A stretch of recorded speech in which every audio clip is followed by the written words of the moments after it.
देखिए, मुझे नहीं पता कि आप कितने पढ़े लिखे हैं, आपकी क्या क्वालिफिकेशन है, आपको कोई वर्क एक्सपीरियंस है भी या नहीं, आप पैसे कमाना जानते भी हैं या नहीं, लेकिन आज इस वक्त आपने अगर मेरी इस वीडियो को देखने के लिए चुना है तो इसका ये मतलब है कि आप अपनी लाइफ में प्रोफेशनल और पर्सनल ग्रोथ चाहते हैं।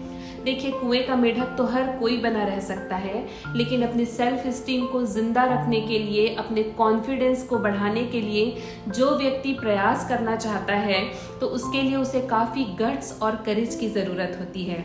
तो आप अगर अपनी लाइफ में अपनी पर्सनल और प्रोफेशनल ग्रोथ करना चाहते हैं तो इसका ये मतलब है कि आपके अंदर वो गट्स और वो करेज है। तो आज मैं आप सबके साथ ऐसे 10 बिजनेस आइडिया शेयर करना चाहती हूँ कि जिनमें से कोई ना कोई एक बिजनेस आइडिया आपको ज़रूर अच्छा लगेगा, और ये सारे बिजनेस आइडियाज़ ऐसे हैं कि जिसे आप अपने घर पे रहकर ही शुरू कर सकते हैं। और आज का व्लॉग स्टार्ट करने से पहले मैं आप सबको अपना एक छोटा सा इंट्रोडक्शन देना चाहती हूँ कि hello everyone, this is Namrata Tiwari and you are watching Namrata's blessed life. तो मैं एक यूट्यूबर हूँ और पिछले 1.5 साल से यूट्यूब पे काम कर रही हूँ और आप सब की तरह अपनी एक छोटी सी पहचान बनाने का प्रयास कर रही हूँ। तो अगर आपको मेरी ये वीडियो अच्छी लगे और फर्स्ट टाइम अगर आप मेरी वीडियो देख रहे हैं तो प्लीज़ चैनल को सब्सक्राइब और वीडियो को लाइक ज़रूर कर दीजिएगा, और मुझे कॉमेंट करके ज़रूर बताइएगा कि आज की मेरी वीडियो आपके लिए कितनी इन्फॉर्मेटिव थी।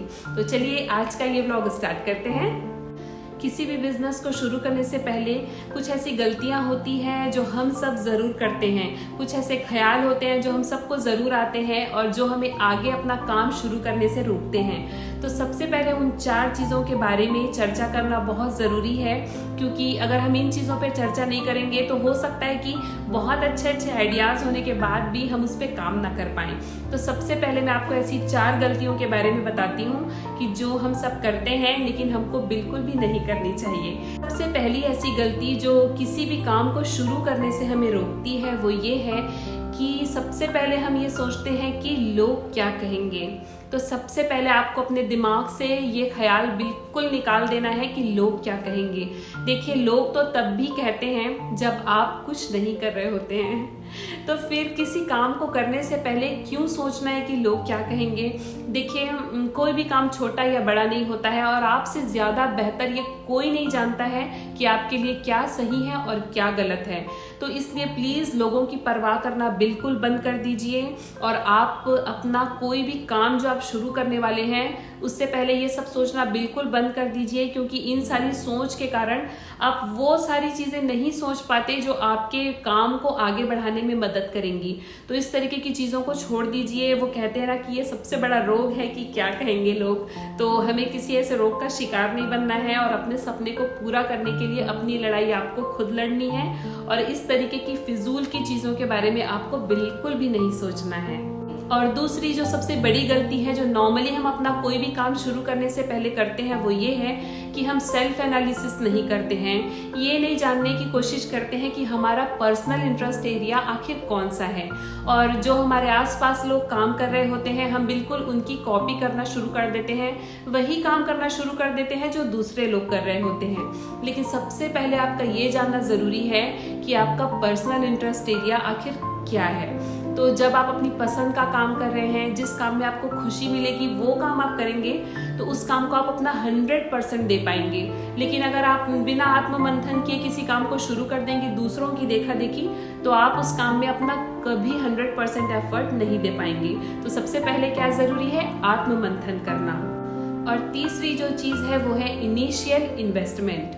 तो ये सबसे बड़ी चीज़ है। किसी भी बिजनेस को शुरू करने से पहले हमें ये जानना पड़ेगा कि क्या हमारे बिजनेस में इन्वेस्टमेंट की ज़रूरत है, और अगर इन्वेस्टमेंट की ज़रूरत है भी तो कितनी, क्या हम उतना इन्वेस्टमेंट कर सकते हैं। तो तीसरी चीज़ ये है कि आपको एक बजट बनाना है और एक पूरी कैलकुलेशन करनी है कि हमारे बिजनेस को कितने इन्वेस्टमेंट की ज़रूरत है। उसके बाद ही आपको आगे का प्लान बनाना है।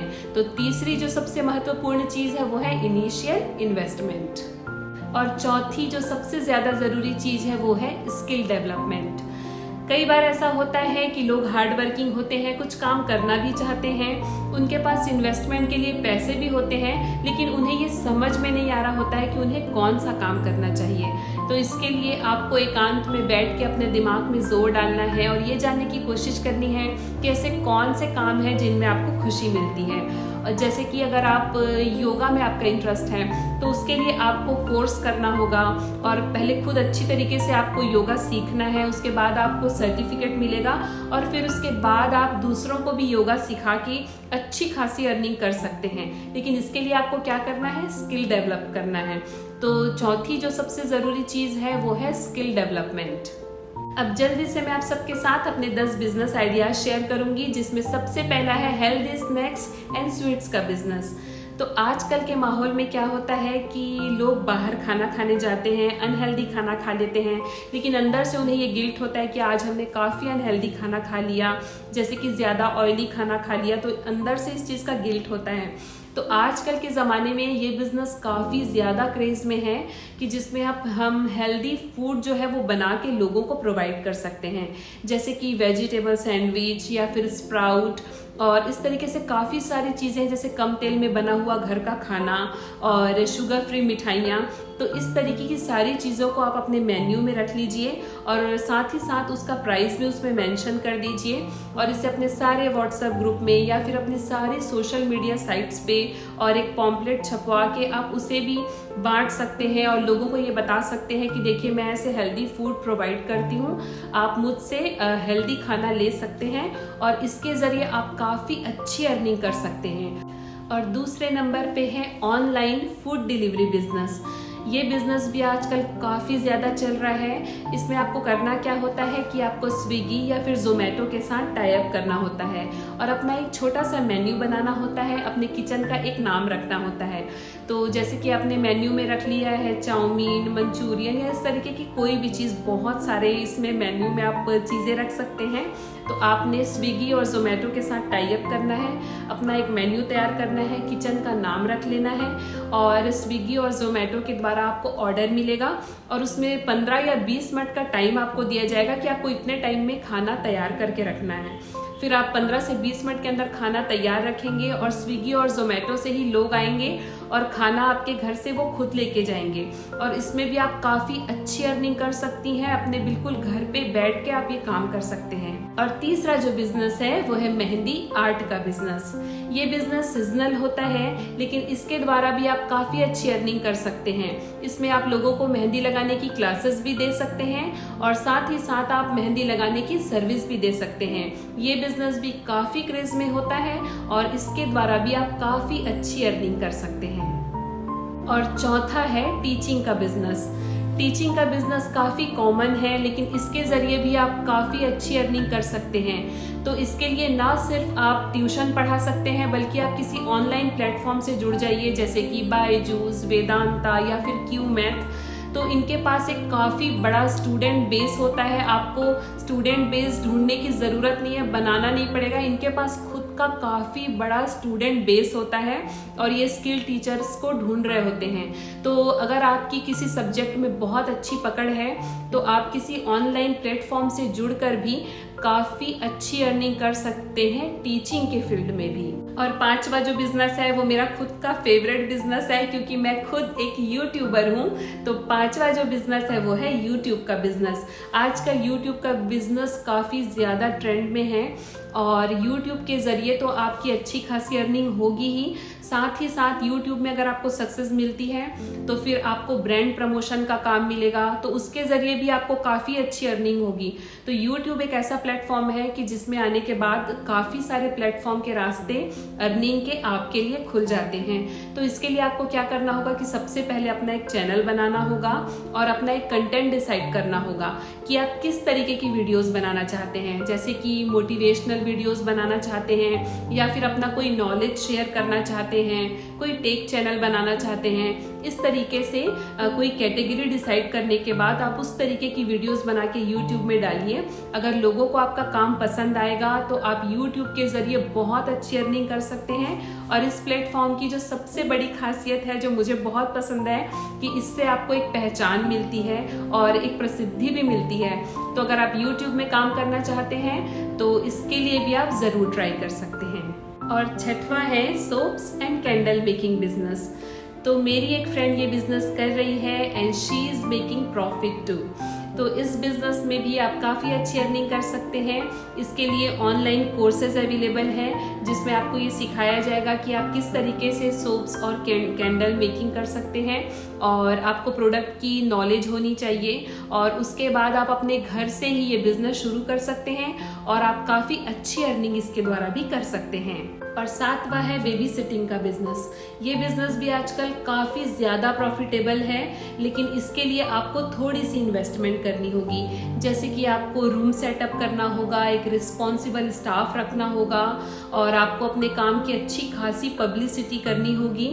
उसके बाद आप बेबी सिटिंग का बिजनेस स्टार्ट कर सकते हैं। इसमें आप बेबी सिटिंग डे या फिर नाइट कर सकते हैं, और इसके लिए आप पर आवर भी चार्ज कर सकते हैं और मंथली भी चार्ज कर सकते हैं। ये बिजनेस आजकल काफ़ी ज़्यादा प्रॉफिटेबल है। अगर आप थोड़ा इन्वेस्टमेंट कर सकते हैं तो ये बिजनेस आपको ज़रूर सोचना चाहिए करने के लिए। और आठवां है ब्यूटिशियन का बिजनेस। तो आजकल मेकअप के लिए अलग से मेकअप आर्टिस्ट होते हैं, हेयर स्टाइल के लिए अलग से हेयर आर्टिस्ट होते हैं, नेल्स के लिए अलग से नेल आर्टिस्ट होते हैं। तो आजकल ब्यूटिशियन के बिजनेस में भी आप काफ़ी अच्छा कर सकते हैं, लेकिन इसके लिए आपको सबसे पहले करना क्या है कि आपको एक नीश चुननी है। जैसे कि अगर आपको मेकअप आर्टिस्ट बनना है, साथ में आप हेयर भी ले लीजिए, तो आपको हेयर एंड मेकअप आर्टिस्ट करना है।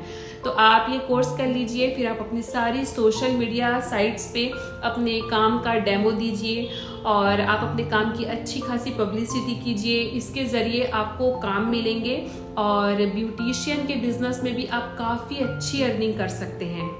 और 9वां है फोटोग्राफी का बिजनेस।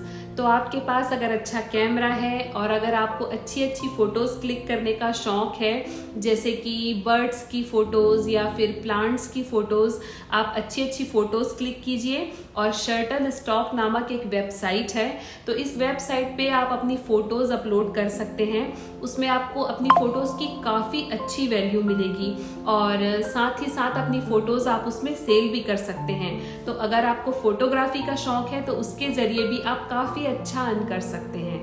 और 10वां है वॉइस ओवर आर्टिस्ट का बिजनेस। ये बिजनेस भी आजकल काफ़ी ज़्यादा डिमांड में है। तो अगर आपकी आवाज़ अच्छी है तो आप किसी भी दूसरे कंटेंट के लिए अपनी आवाज़ दे सकते हैं। बहुत सारे ऐसे कंटेंट क्रिएटर हैं जो अपनी वीडियोस तो बनाते हैं, लेकिन उन्हें अपनी आवाज़ पे कॉन्फिडेंस नहीं होता। उन्हें लगता है कि उनकी आवाज़ अच्छी नहीं है, तो इसके लिए वो वॉइस ओवर आर्टिस्ट हायर करते हैं, और इसके लिए उन्हें काफ़ी अच्छी अर्निंग भी होती है। और साथ ही इसके लिए आपको करना क्या होगा कि इसके लिए आपको लिंक्डइन पे अपनी एक साइट बनानी होगी, अपना सारा एडवर्टाइजमेंट वहाँ पे देना होगा, और साथ ही अपना डेमो वहाँ पे देना होगा, और उसके बाद you all set to go. और अगर आप इनमें से कोई भी बिजनेस स्टार्ट करना चाहते हैं तो उसके लिए आपको 3 चीज़ों का ज़रूर ध्यान रखना है। सबसे पहला है कि पेशेंस। आपके अंदर पेशेंस होना चाहिए। कहते हैं ना कि पेशेंस इज द की। जितना ज़्यादा पेशेंस आपके अंदर होगा आप उतने ज़्यादा आगे जाएंगे। और दूसरी जो सबसे ज़्यादा ज़रूरी चीज़ है वो है अपने काम को अपग्रेड करना। तो आपको अपने काम को समय के साथ और टेक्नोलॉजी के साथ अपग्रेड करते रहना है। ये नहीं कि दूसरे अपना काम अपग्रेड कर रहे हैं और आप अपना काम उसी पुराने ढर्रे पर कर रहे हैं, तो इस तरीके से भी आपको सक्सेस नहीं मिलेगी। आपको समय के साथ और टेक्नोलॉजी के साथ अपने आप को, अपने काम को अपग्रेड करना है, और उसके बाद आप अपने काम में बहुत अच्छा कर पाएंगे। आपको ध्यान रखना है कि दूसरे आपकी फील्ड के लोग अपने काम को किस तरीके से कर रहे हैं। और तीसरी और सबसे ज़्यादा ज़रूरी चीज़ है कि आपको अपने ऊपर से भरोसा नहीं खोना है, डिमोटिवेट नहीं होना है। ये नहीं सोचना है कि मुझसे नहीं हो रहा है, मुझसे नहीं हो पाएगा। होगा, आप ही से होगा। आज नहीं तो कल होगा, लेकिन ज़रूर होगा। वो कहते हैं ना कि मंजिल मिले या ना मिले ये तो मुकद्दर की बात है, पर हम कोशिश ही ना करें ये तो गलत बात है। तो कैसे लगे आपको मेरे बिजनेस आइडियाज और कैसी लगी मेरी आज की वीडियो, प्लीज मुझे कमेंट करके जरूर बताइएगा। और फर्स्ट टाइम अगर मेरी वीडियो देख रहे हैं तो प्लीज चैनल को सब्सक्राइब और वीडियो को लाइक जरूर कर दीजिएगा। तो मिलते हैं नेक्स्ट व्लॉग में एक और नई लाइफ चेंजिंग वीडियो के साथ। तब तक के लिए